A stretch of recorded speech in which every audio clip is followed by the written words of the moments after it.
हरि ओम। अथ पूर्णमासी व्रत कथा।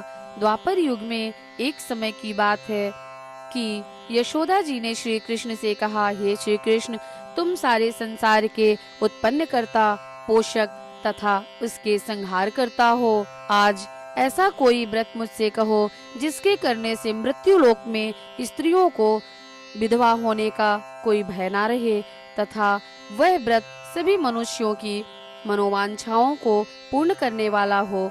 ऐसा सुन के श्री कृष्ण भगवान कहने लगे, हे माता, तुमने अति सुंदर प्रश्न किया है। मैं तुमसे ऐसे ही व्रत को विस्तार पूर्वक कहता हूँ। सौभाग्य की प्राप्ति के लिए स्त्रियों को 32 पूर्णमासी का व्रत करना चाहिए। इस व्रत को करने से स्त्रियों को सौभाग्य संपत्ति मिलती है। यह व्रत अचल सौभाग्य देने वाला है एवं भगवान शंकर के प्रति मनुष्य मात्र की भक्ति को बढ़ाने वाला है।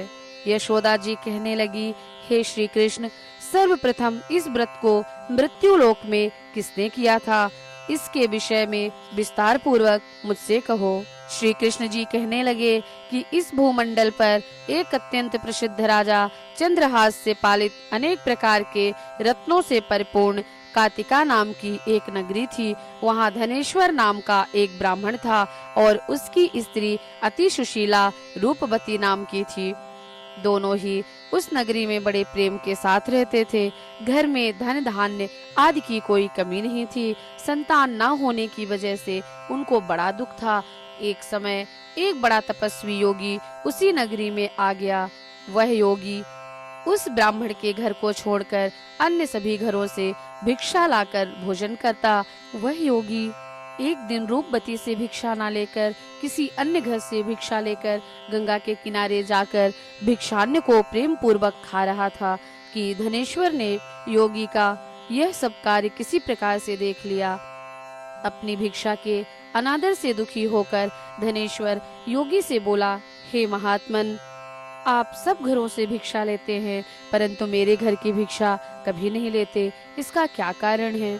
योगी कहने लगा कि निसंतान के घर की भीख पतितों के अन्न के तुल्य होती है और जो पतितों का अन्न खाता है वह पतित हो जाता है।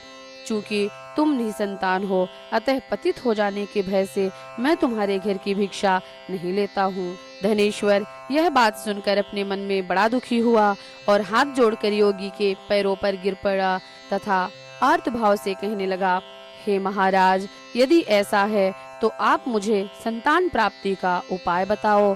आप सर्वज्ञ हैं, मुझ पर अवश्य ही कृपा कीजिए।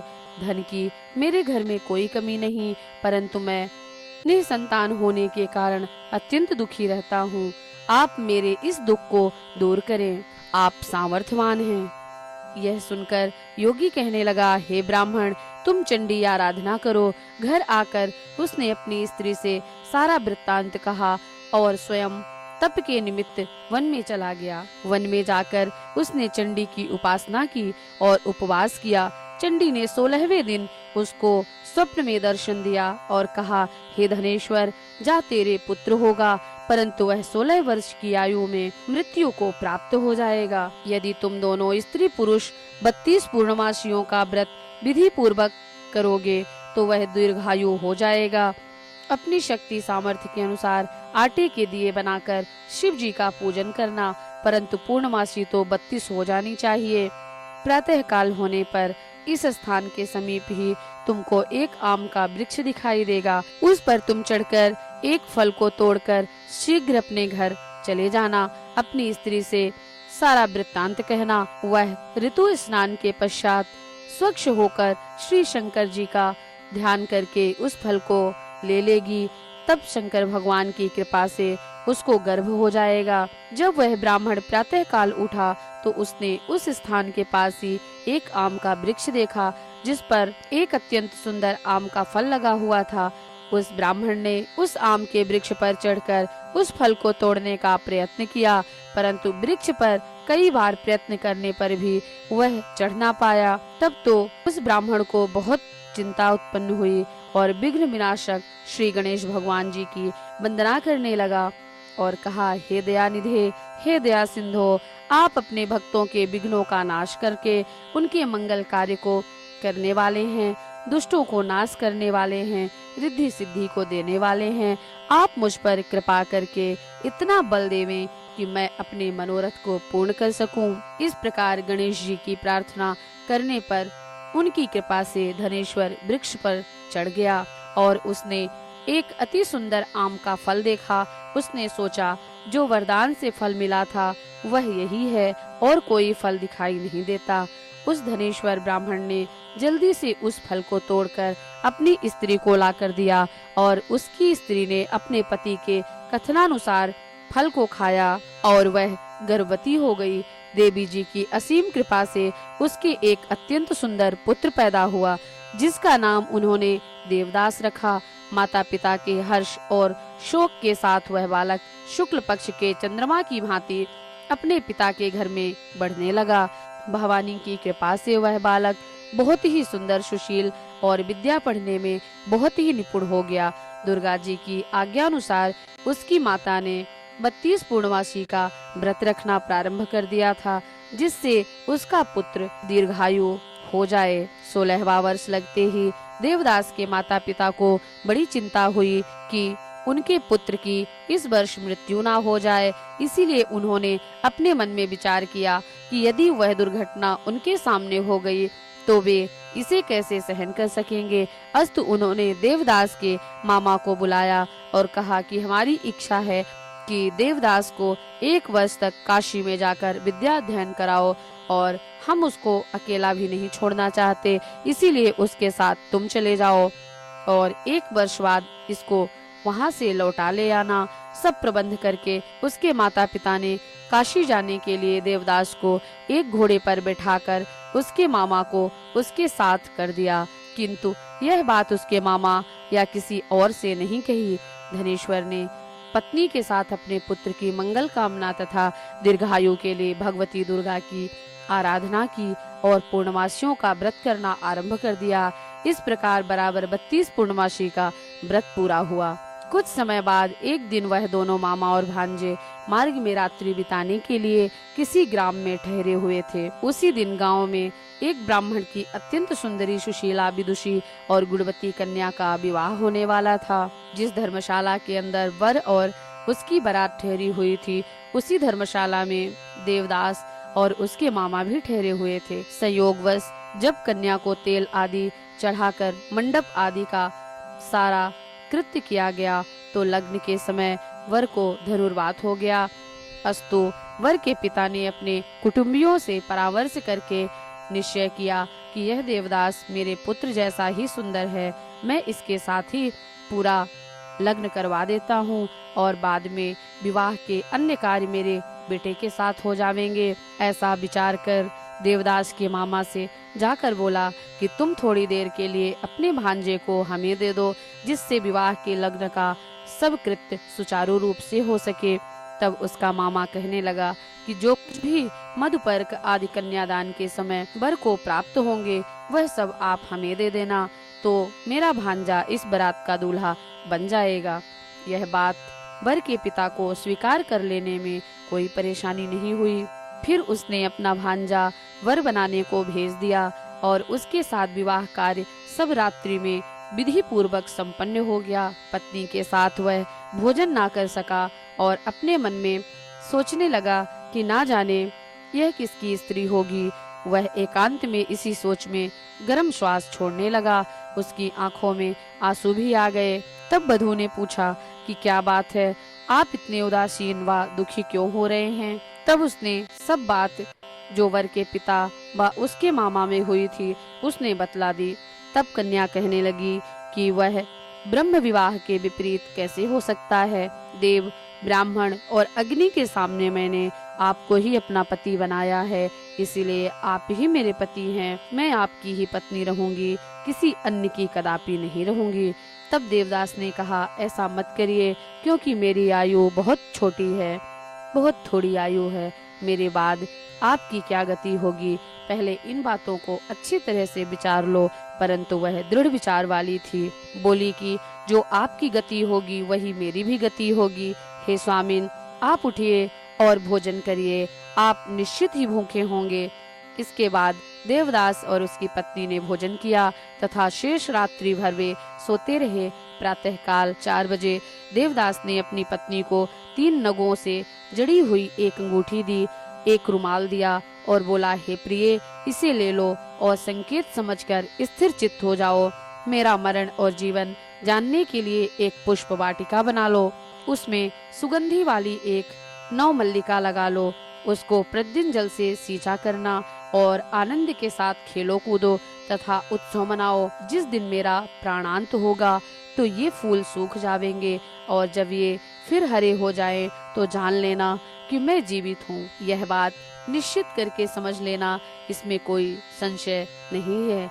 यह समझाकर वह चला गया। प्रातः काल होते ही वहाँ पर बाजे बजने लगे और जिस समय विवाह के कार्य समाप्त करने के लिए वर तथा सब बाराती मंडप में आए तो कन्या ने वर को भली प्रकार देखकर अपने पिता से कहा कि यह मेरा पति नहीं है, जिसके साथ रात्रि में मेरा पाणी ग्रहण हुआ था, इसके साथ मेरा विवाह नहीं हुआ है। यदि यही है तो यह बताए कि मैंने इसको रात्रि में क्या दिया। मधुपर्क और कन्यादान के समय जो मैंने भूषणादि दिए थे उन्हें दिखावे तथा रात्रि में मैंने इसको क्या गुप्त बात कही थी वह सब हमें सुनावे। उसके कथनानुसार वर को बुलाया। कन्या की यह सारी बातें सुनकर वह कहने लगा कि मैं कुछ नहीं जानता। इसके पश्चात लज्जित होकर वह अपना सा मुंह लेकर चला गया और सारी बारात भी अपमानित होकर वहां से लौट आई। श्री कृष्ण भगवान बोले, हे माता, इस प्रकार देवदास काशी विद्याध्ययन के लिए चला गया। जब कुछ समय बीत गया तो काल से प्रेरित होकर एक सर्प रात्रि के समय उसे डसने के लिए वहां पर आया। उस विषधर के प्रभाव से उसने उसके शयन का स्थान चारों ओर से विष की ज्वाला से विषैला हो गया, परंतु व्रतराज के प्रभाव से सर्प उसको काटने ना पाया, क्योंकि उसकी माँ ने पहले ही 32 पूर्णमासी का व्रत कर रखा था। इसके बाद मध्याह्न के समय स्वयं काल वहां आया और उसके शरीर से उसके प्राणों को निकालने का प्रयत्न करने लगा, जिससे वह मूर्छित होकर पृथ्वी पर गिर पड़ा। भगवान की कृपा से उसी समय श्री पार्वती माता जी के साथ श्री शंकर भगवान जी वहां आ गए। उसकी मूर्छित दशा देखकर श्री पार्वती जी ने भगवान शिव जी से प्रार्थना की और कहा, हे महाराज, इस बालक की माता ने पहले 32 पूर्णमासी का व्रत किया था, जिसके प्रभाव से हे भगवान आप इसको प्राणदान दे दें।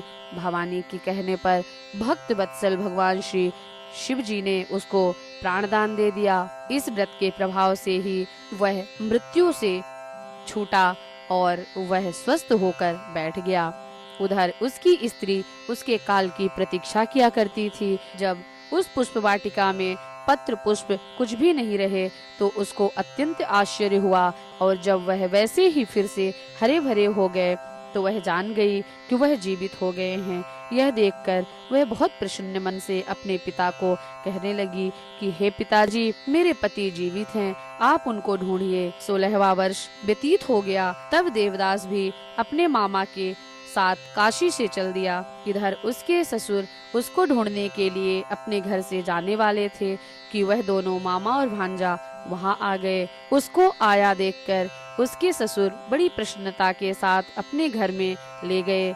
उस समय नगर के निवासी भी वहां इकट्ठे हो गए और सबने निश्चय किया कि अवश्य ही इस बालक के साथ ही इस कन्या का विवाह हुआ था। उस बालक को जब कन्या ने देखा तो पहचान लिया और कहा कि यह तो वही हैं जो संकेत करके गए थे। तदुपरांत सभी कहने लगे कि अच्छा हुआ जो यह आ गया, और सब नगरवासियों ने खुशी मनाई। कुछ दिन पश्चात देवदास अपनी पत्नी तथा मामा के साथ अपने ससुर के घर से बहुत सा दान दहेज में लेकर अपने घर के लिए चल दिया। गांव में आने पर तो कई लोगों ने उसको देखकर उसके माता पिता को पहले ही जाकर खबर दे दिया कि तुम्हारे पुत्र देवदास अपनी पत्नी और मामा सहित आ रहे हैं। ऐसा समाचार सुनकर पहले तो उन्हें विश्वास नहीं हुआ, किंतु जब और लोगों ने भी आकर उनकी इस बात का समर्थन किया तो उनको बड़ा आश्चर्य हुआ। थोड़ी देर में देवदास ने आकर अपने माता पिता के चरणों में अपना सिर रखकर प्रणाम किया और उसकी पत्नी ने भी अपने सास ससुर के पैरों को स्पर्श किया। तो माता पिता ने अपने पुत्र वधुओं को अपने हृदय से लगा लिया और दोनों की आंखों से प्रेम के अश्रु बह चले। अपने पुत्र और पुत्र वधू के आने की खुशी में धनेश्वर ने बड़ा भारी उत्सव किया और ब्राह्मणों को बहुत सी दान दक्षिणाएं देकर प्रसन्न किया। श्री कृष्ण जी कहने लगे कि इस प्रकार धनेश्वर 32 पूर्णमासियों के व्रत के प्रभाव से पुत्रवान हो गया। जो भी स्त्रियां इस व्रत को करती हैं वे जन्म जन्मांतर में वैधव्य का दुख नहीं भोगती और सदैव सौभाग्यवती रहती हैं। यह मेरा वचन है। व्रत में कोई संदेह नहीं जानना।